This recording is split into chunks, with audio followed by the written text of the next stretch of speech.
Hello' students, যিসকল ছাত্ৰ ছাত্ৰীয়ে ESSLC পৰীক্ষাত এইবাৰ বহুমতে নম্বৰ পোৱা নাই, যিমান লিখিছা সেইমতে নম্বৰ কমকৈ পাইছা, তেনে ক্ষেত্ৰত বহুতো ছাত্ৰ ছাত্ৰীয়ে ৰিচেকিং কৰিব বিচাৰে। ফাইনেলি তোমালোকৰ বাবে ৰিচেকিং নটিচটো আহি পৰিছে। আজিৰ এই ভিডিঅ'টোত ৰিচেকিং নটিচৰ ডিটেইলছ আলোচনা কৰিবলৈ গৈ আছো। কেনেকৈ কি প্ৰচেছত ৰিচেকিং কৰিব পাৰিবা, কিমান ফিজ দিব লাগিব, ডেট কিমান, এই সকলোবোৰ ডিটেইলছ এইটো ভিডিঅ'ত আলোচনা কৰিম। গতিকে ভিডিঅ'টো অলপো স্কিপ নকৰাকৈ চাবা, তেনেহলে বুজিব পাৰিবা। আৰু চেনেলটোত যদি নতুনকৈ আহিছা তেনেহলে ছাবস্ক্ৰাইব কৰি ৰাখিবা, যাতে এনে ধৰণৰ ইনফৰমেটিভ ভিডিঅ'বোৰ সদায় পাই থাকিবা। আৰু এটা কথা, যিসকল ছাত্ৰ ছাত্ৰীয়ে ৰিজাল্ট বেয়া কৰিছে সেইসকল ছাত্ৰ ছাত্ৰীয়ে যদি ভাবে কম্পাৰ্টমেণ্টেল পৰীক্ষা এইটো দিব, তেনেহলে তেওঁলোকৰ বাবে মই নেক্সট ভিডিঅ'টোত আলোচনা কৰিম। তেনেহলে এতিয়া আমি ৰিচেকিঙৰ এই নটিচখন চাওঁ।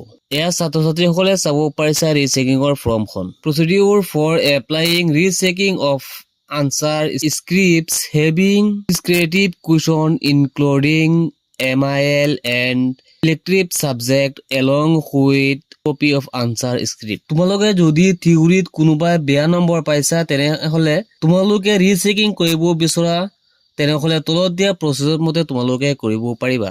1 নম্বৰত দিয়া আছে candidates intending to get their invalid answer scripts rechecking will have to apply through the ASEB official website sevaonline.org।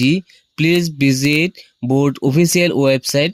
1 নম্বৰত উল্লেখ কৰিছে, যদি তোমালোকে ৰিচেকিং কৰা তেনেহলে আসাম ষ্টেট এডুকেশ্যন বৰ্ডৰ বৰ্তমানৰ আগৰ যিটো সেৱা আছিল তাৰ যিটো অফিচিয়েল ৱেবছাইট আছে তাত sevaonline.org, তাত তোমালোকে যাব লাগিব। 2 নম্বৰত দিয়া আছে click on the link apply for rechecking and scan copy answer script and OMR with answer কে।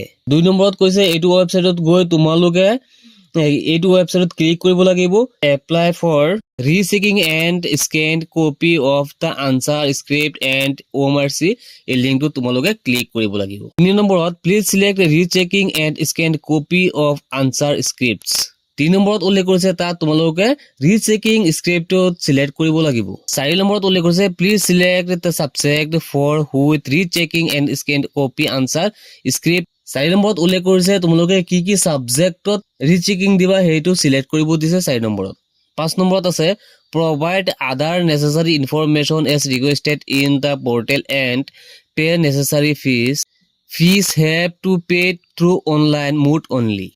5 নম্বৰত উল্লেখ কৰিছে তোমালোকে যি কৰিব লাগিব নেচেসাৰী ইনফৰমেশ্যনত যি বিচাৰিব এপ্লাই কৰা সময়ত ৰিচেকিং তাত তোমালোকে ফিল কৰিব লাগিব, আৰু ফিজটো তোমালোকে অনলাইন পেমেন্ট কৰিব লাগিব, এইটো অফলাইন পেমেন্ট কৰিলে নহ'ব।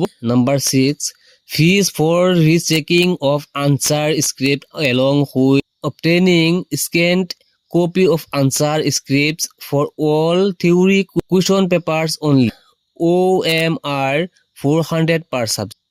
ইয়াত উল্লেখ কৰিছে 6 নম্বৰত ৰিচেকিং কৰাৰ বাবে পাৰ সাবজেক্টত 400 টকা দিব লাগিব। যিমানখিনি সাবজেক্ট ৰিচেকিং কৰিবা সেইটো প্ৰতিটো সাবজেক্টৰ বাবে 400 টকা পে কৰিব লাগিব, আৰু সেই পেটো তোমালোকে কৰিব লাগিব online.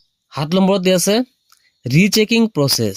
The candidate should note that rechecking of unscripts should not mean re-evaluation of answer scripts। Rechecking should include, তোমালোকে বহুতে ভাবিছা যে ৰিচেকিং কৰিলে ৰিভেলুৱেশ্যন কৰা হয়। ৰিভেলুৱেশ্যন মানে পুনৰ মূল্যায়ন কৰা। পুনৰ বহীটোৰ এটা প্ৰশ্ন চাব, শুদ্ধ লিখিছা মাৰ্ক দিয়া নাই, কুৱেশ্যন আনসাৰ ভুল আহিছে নেকি, তলত এক্সপ্লেইনো কৰি দিছে 3টা। তোমালোকে কি কি চেক কৰিব পাৰিবা সেইটো তলত উল্লেখ কৰিছে। 1 নম্বৰ দিছে retotaling of mark awarded by the examiner. তোমালোকক এক্সামিনাৰে যি মাৰ্ক দিছে সেইটো কাউন্ট কৰি চাব যে এইটো ভুল হৈছে না শুদ্ধ আছে। 2 নম্বৰত assessment of answer which have been left out unevaluated. তোমালোকে লিখা কোনো এটা প্ৰশ্ন মাজতে থাকি গ'ল, মাৰ্ক দিয়া নাছিল, সেইটো কাউন্ট কৰিব। 3 নম্বৰত কাৰেকশ্যন অফ ৰং entry of marks of any manner nature. যদি তোমালোকৰ মাৰ্কটো কাৰেকশ্যন কৰোতে ৰং মাৰ্ক দিয়া হৈছে, 2 ঠাইত 3, 3 ঠাইত 4, 5ৰ ঠাইত 1 দিছে, সেইবোৰ কাৰেকশ্যন কৰিব। নম্বৰত the results of the rechecking will be informed to the applicant with 30 days from last date of receipt of application by SMS and email only.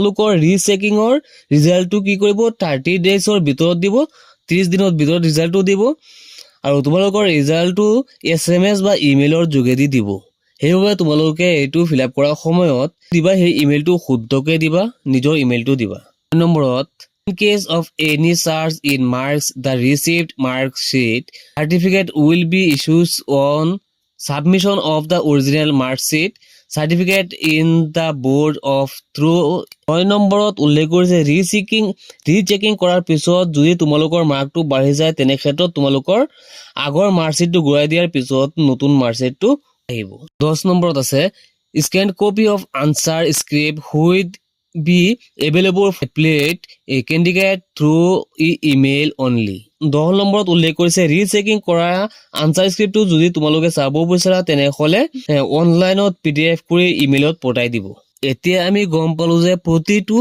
সাবজেক্টৰ বাবে ৰিচেকিংৰ ফিজ হৈছে 400 টকা আৰু যদি তোমালোকে OMR চেকিং কৰিব বিচাৰা তেনেহলে তাৰ ফিজ হৈছে মাত্ৰ 50 টকা পাৰ সাবজেক্টত যিমানখিনি ইম্পৰ্টেন্ট আছিল গুটিখিনি আমি বুজাই দিলো আৰু তলৰখিনি ইমান ইম্পৰ্টেন্ট নহয় আজিৰ ভিডিওটো এখিনি আছে লগ হ'ব নেক্সট ভিডিওত